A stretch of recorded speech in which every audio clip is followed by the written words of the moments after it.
Before I get started, I'd just like to say channel memberships are live, and for a small amount, you can help support and grow this channel. With that said, let's get right into it. The Darksaber, an enigmatic status symbol that originated with House Vizsla, created by the first known Mandalorian Jedi, Tar Vizsla. It changed hands quite a few times to successors of the Vizsla name. However, since the Clone Wars, it has been bounced around to non-Vizslas and even non-Mandalorians by means of Darth Maul, Kanan Jarrus, and Moff Gideon. Yes, I know Kanan Jarrus didn't technically wield the Darksaber or own the Darksaber, but he was in possession of it for a short period. Now it resides with our Mandalorian hero Din Djarin, the cuddly bounty hunter turned father to Grogu. The Darksaber has continued to be the symbol of leadership of the Mandalorian people for centuries.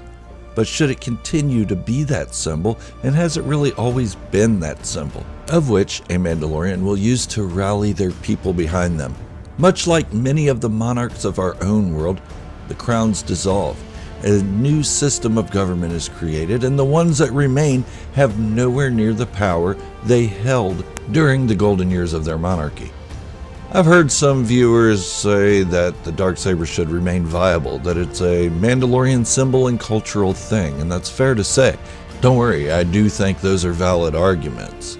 However, this video is to point out reasons that the Darksaber should be destroyed. That doesn't mean I'm 100% behind the idea, but there are valid arguments for it. I do still believe Boba Fett will be the Mandalore. Just watch, he's gonna wield the Darksaber. Or maybe not. The Darksaber was created 1041 years prior to the events of the Mandalorian Season 2. You know, before Moff Gideon lost it to Din Djarin? The Darksaber was created by the only Mandalorian inducted into the Jedi Order, Tar Vizsla. Well, that we know of to current date.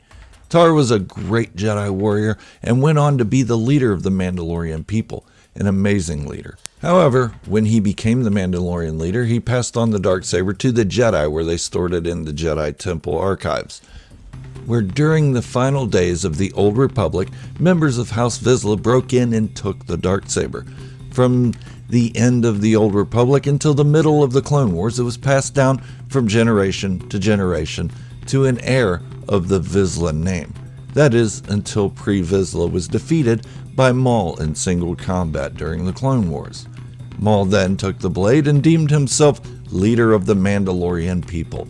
It was after that moment that the Darksaber would no longer be passed down from Vizsla to Vizsla, but it would be up in the air as to who defeated whom in single combat. Even though House Vizsla held the Darksaber for about 1009 years, give or take, only one of those carrying the Vizsla name was the rightful leader of the Mandalorian people, Tar Vizsla. That means no other Vizsla had ruled with the Darksaber over the Mandalorian people. However, Vizslas had always been in charge of Death Watch, the political organization that believed Mandalorians should return to their roots as conquerors and warlike people. Even the most notable of Death Watch, Tar Vizsla, the Death Watch leader and adversary to Jango Fett, wasn't the leader of the Mandalorian people. Jaster Muriel, then Jango Fett were. Another notable Vizsla was Pre-Vizsla, who again led Death Watch only. He carried the Darksaber. Why didn't the other Mandalorians recognize him as their leader? Why did he have to try to stage a coup? Once Pre-Vizsla was killed by Maul, Death Watch was mostly disbanded or was rebranded as Maul's Super Commandos under the umbrella of the Shadow Collective, Maul's criminal organization made up of multiple groups of the underworld criminals. Now, since Tar Vizsla, remember him, the Jedi Mandalorian who created the Darksaber, Maul had been the only one to use the Darksaber as a symbol of divine right. But like I said, it was used to lead House Vizsla and Death Watch. It's only been for the last 32 Star Wars years, it has been used as a symbol of power and authority over the entirety of the Mandalorian people. A relatively short period when you factor in the age of the weapon. But this isn't the sole reason the Darksaber could be considered obsolete. Also, as I said before, the Darksaber was created by a Jedi, the only Mandalorian Jedi in current canon that we know of. He used the weapon for good, to be a protector of peace as the Jedi were. Tar Vizsla had handed over the weapon to the Jedi when he left the Order to become the Mandalorian leader, so he didn't even use it as a symbol of his leadership to the Mandalorians. Now, it's starting to look like the divine right of the Darksaber is more made up in recent times than anything. However, since Tar Vizsla's death, House Vizsla and really all of Mandalore has had a distrust of the Jedi and all Force wielders, even waging war on them a time or two. When we get to pre-Vizsla, he tells Obi-Wan Kenobi, "This lightsaber is stolen from your Jedi temple by my ancestors during the fall of the Old Republic. Since then, many Jedi have died upon its blade. Prepare yourself to join them." The very opposite the Darksaber was created for. I mean, why would a Jedi, a good Jedi who never turned to the dark side, create a weapon to use against his own order, especially when he turned it in after no longer saw a use for it? So this means the blade was not used as it was intended for centuries. In fact, it's been killing members of the Jedi Order, the same order it was created through. Okay, let's move a couple decades into the future to the Mandalorian series for a moment. Din Djarin gained possession of the Darksaber through beating Moff Gideon in single combat, the way the Darksaber is supposed to be won. During the journey to get to the Imperial leader, Din Djarin has created a clan of two, Clan Mudhorn. In that clan is Din Djarin and little baby Grogu, or Baby Yoda if you prefer to call him that, because Grogu's just a weird name for a baby. A Force-sensitive Jedi in training before the fall of the Jedi Order, Grogu was, they developed a special bond, such a special bond that Mando encountered two others of the Order, Ahsoka Tano, who was formerly a Jedi Padawan under Anakin Skywalker's tutelage, and Luke Skywalker, a Jedi and son of Anakin Skywalker, of course, and Padawan to Yoda and Obi-Wan Kenobi, and we all know that story. Both encounters were favorable to the Mandalorian bounty hunter, with the latter even taking Grogu on, or Baby Yoda, if that's what you like to call him, as an apprentice and swearing his life to protect the 50-year-old man-toddler. What does this have to do with the Darksaber, you ask? Everything. The Mandalorian is moving in a direction that may send the wounds between Jedi and Mandalorians scurrying. With Din Djarin front and center and showing compassion for the Force-sensitive Grogu Baby Yoda man-toddler guy, and allowing his foundling to go off with a Jedi to be trained, with the Darksaber being created by a Jedi, then used as a weapon to kill Jedi by House Vizsla, the status symbol will not be favorable for the diplomacy of the two groups. It's actually a slap in the face to the Jedi Order for a Mandalorian to use it as a symbol of authority after using it to kill its members. Made by a Jedi to use for peace and protection, then taken by those wanting power and used to kill members of the very order that dedicated themselves as defenders of the peace, is ironic. To recap, Jedi aren't going to be real happy with the Darksaber around after it's killed many of its members. There we go. But is that a reason enough to destroy the blade? Why not just hand it off to the new generation of Jedi to keep safe as a relic of their order? Tried, tested, stolen from the Jedi Temple vault. Not gonna work. I'd also say any Jedi that knows what the Darksaber is would not want it in their collection. I know I wouldn't want to hold on to a weapon that killed many of my friends and colleagues.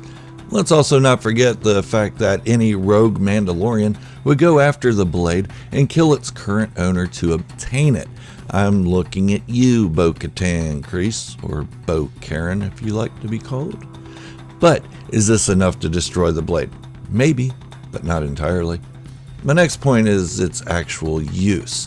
Not only was it used to kill Jedi, but it was used to kill Mandalorians as well. The very people they claimed to lead with the blade was being used to murder those considered their subjects. It was divisive, to say the least. It caused fractions to split from Mandalorian society and create their own rules, hence the creation of Death Watch, the true Mandalorians, and so on and so forth. No, I'm not saying Death Watch was formed because of the Darksaber, but the Darksaber was used as the symbol of its organization's leadership. Not to mention, it was only passed down in succession to one house, House Vizsla. The blade was front and center during more wars with the Mandalorians than peace by uniting the Mandalorian people under one leader and the Darksaber blade. But is this enough to destroy the Darksaber? Sure is, but there's still more. You're welcome. Let's look at those who have possessed the blade. Tar Vizsla, a great Jedi and leader of the Mandalorian people, but he didn't use the Darksaber as a symbol of his rule. It was his character that united the Mandalorian people. Again, if the children's stories are to be believed. It wasn't until centuries later that someone claimed it as their symbol of divine right, Maul.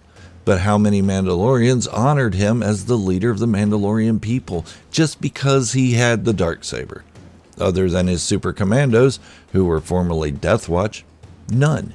In fact, he placed Prime Minister Almec as the figurehead leader of Mandalore, so there wouldn't be an uprising against a non-Mandalorian leader. Let's not forget the Mandalorian people recognized Almec as a leader due to his status under the former leadership Duchess Satine Kryze. Almec was the next in line of succession had anything happened to her. It was a smart choice on Maul's part, but Almec was recognized as a leader by the people of Mandalore without carrying the Darksaber.